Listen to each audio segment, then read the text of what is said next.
रहीम। Dear friends, Nawaz Sharif के करीबी साथी और साबिक वज़ीर ख़ज़ाना इसहाक़ डार साहब गुज़श्ता 3 साल से लंदन में मुकीम हैं। पाकिस्तान में अदालत ने इनको इश्तिहारी करार दे रखा है। उन्होंने अपनी गर्दन के इलाज का बहाना बना रखा है और पाकिस्तान में अरबों रुपए चोरी करके बाहर ले गए हैं और ख़ुद वहाँ लंदन में बड़े मज़े से अय्याशी कर रहे हैं। मासूम और भोली भाली आवाम ने इन लोगों पर भरोसा किया है, मगर इन्होंने इस भरोसे का नाजायज़ फ़ायदा उठाया है। कल इन्होंने BBC को एक इंटरव्यू दिया और इस इंटरव्यू में इनकी ज़बान लड़खड़ा गई थी। हार्ट टॉक प्रोग्राम के एंकर पर्सन स्टीफन सीकर ने इन पर ऐसे सवालात किए जिनका इनके पास जवाब नहीं था। वो सवाल क्या थे, आप भी सुनिए। स्टीफन सीकर का पहला सवाल था कि इसहाक़ डार साहब, आप पाकिस्तान में इश्तिहारी मतलूब हैं, तो क्या आप लंदन में कानून से बचने के लिए आए हैं? उन्होंने जवाब दिया कि ऐसा बिल्कुल नहीं है। पाकिस्तान में एक जुडिशल मार्शल लॉ लगा हुआ है। पिछले 73 वर्षों में करप्शन के लफ्ज़ को बार बार तोड़ मोड़ कर पेश किया गया है। पाकिस्तान में जो हुकूमत है वो एक छुपी हुई आमरीत है। मैं यहाँ अपने इलाज के लिए मुकीम हूँ। एंकर ने फिर पूछा, अगर आप कानून से बचने के लिए यहाँ नहीं बैठे तो फिर वापस क्यों नहीं चले जाते? अगर आप सच्चे हैं, आपके तमाम टैक्स गोशवारे भी साफ़ हैं, तो फिर आपको पाकिस्तान में जाकर अपना मुकदमा लड़ना चाहिए और अपने ऊपर लगे इश्तिहारी इल्ज़ाम को गलत साबित करना चाहिए। इसहाक़ डार ने जवाब दिया कि मेरे वकील मेरा मुकदमा लड़ रहे हैं। एंकर ने अगला सवाल किया, क्या आपकी तकलीफ़ 3 साल से बरकरार है? इस पर इसहाक़ डार बुखला गए और कहा, हाँ, मैं वापस जाने के लिए तैयार हूँ। स्टीफन सीकर ने कहा, मैंने ज़िंदगी में हज़ारों इंसानों के इंटरव्यूज़ किए हैं।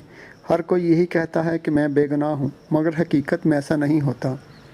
फिर इसहाक़ डार ने नवाज शरीफ का हवाला देते हुए कहा कि वो बेगुनाह है। स्टीफन सीकर ने कहा, मैंने ज़िंदगी में हज़ारों इंसानों के इंटरव्यूज़ किए हैं। हर कोई यही कहता है कि मैं बेगुनाह हूँ, मगर हकीकत में ऐसा नहीं होता। फिर इसहाक़ डार ने नवाज शरीफ का हवाला देते हुए कहा कि वो बेगुनाह है, तो इस पर स्टीफन सीकर ने कहा, नहीं, सच तो ये है कि वो एक सज़ा याफ्ता मुजरम है और लंदन अपनी बीमारी का बहाना करके आया है।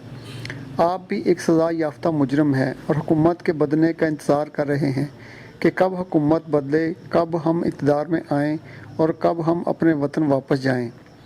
नवाज शरीफ को सुप्रीम कोर्ट ने करप्शन केस में 10 साल की सज़ा सुनाई थी।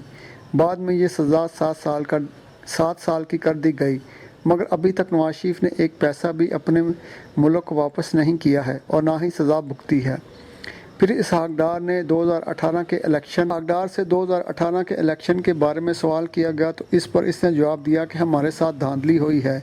जब टीमों ने सर्वे किया तो सब ने यही कहा था कि नवाज लीग जीत जाएगी, मगर बाद में PTI जीत गई। ह्यूमन राइट्स कमीशन ने इस इलेक्शन को पाकिस्तानी तारीख के सबसे बदतरीन इलेक्शन करार दिया था।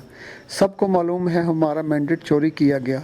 स्टीफन सीकर जो इंटरव्यू कर रहा था, इस जवाब से मुतासर नहीं हुआ और कहा, यूरोपीय यूनियन मॉनिटरिंग टीम ने इस इलेक्शन को साफ शफाफ करार दिया है।